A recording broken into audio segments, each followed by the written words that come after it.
Despite the worldwide clamor for peace, there is not the slightest hint of it in Gaza, a narrow strip of land that borders Israel and Egypt. A barrage of Israeli airstrikes has brought widespread destruction to the area, home to 1.5 million Palestinians and the seat of power for the Islamic militant group Hamas.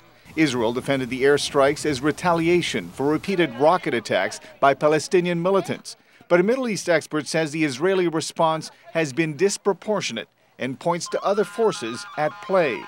Paul Schramm at the Middle East Institute in Washington says the situation in Gaza parallels an earlier conflict when Hezbollah militants in Lebanon lobbed deadly rockets into Israel with apparent impunity. Israel feels that it must erase the stigma, the humiliation of the 2006 Lebanon invasion, which most Israelis and certainly virtually all Arabs can consider a defeat and humiliation for Israel.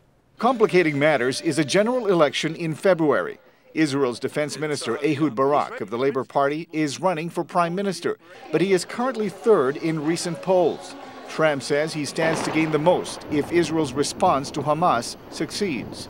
He, as defense minister, is seen as overwhelmingly responsible for this. If it succeeds, he'll get the credit. If it fails or doesn't succeed, he'll get the blame. Former Prime Minister Benjamin Netanyahu of the hawkish Likud party has been ahead in the polls. Foreign Minister Tzipi Livni of Kadima is also vying to be prime minister. On Monday, Israel's military declared areas around the Gaza Strip a closed military zone, a move that in the past has been followed by an Israeli ground assault. Schramm believes the Israeli calculation includes a strong military response in Gaza while President Bush is still in office.